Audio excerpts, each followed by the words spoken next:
Magandang araw po sa ating lahat.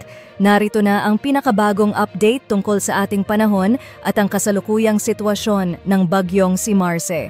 Sa araw na ito, November 5, 2024, patuloy na kumikilos si bagyong Marce patungong Hilagang Kanluran at inaasahang lalakas bilang isang severe tropical storm.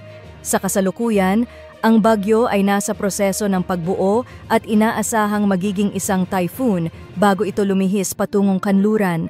Ang posibleng landfall nito ay maaaring mangyari sa Northern Luzon, particular sa mga lugar ng Cagayan o Isabela.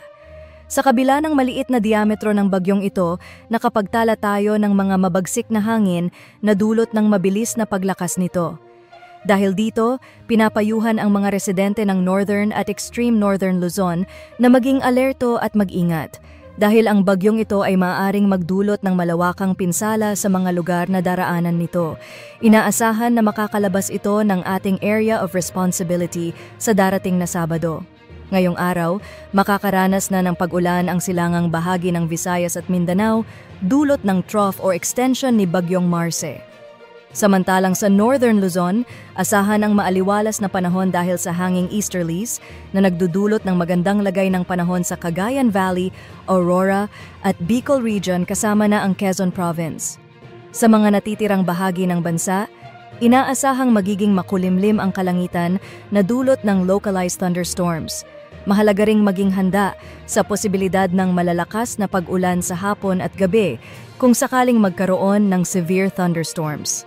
Ayon sa PAGASA, maaaring itaas ang signal number 4 sa mga susunod na araw habang tinatawid ni bagyong Marce ang mga kalupaan ng Northern Luzon.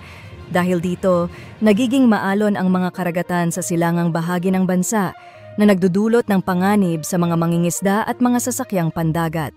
Iyan po ang latest update tungkol sa ating panahon at sa kalagayan ng bagyong Marce. Tiyakin natin ang ating kaligtasan at maging handa sa mga posibleng epekto ng bagyo. Kung nagustuhan nyo ang video na ito, huwag kalimutang i-like at i-share.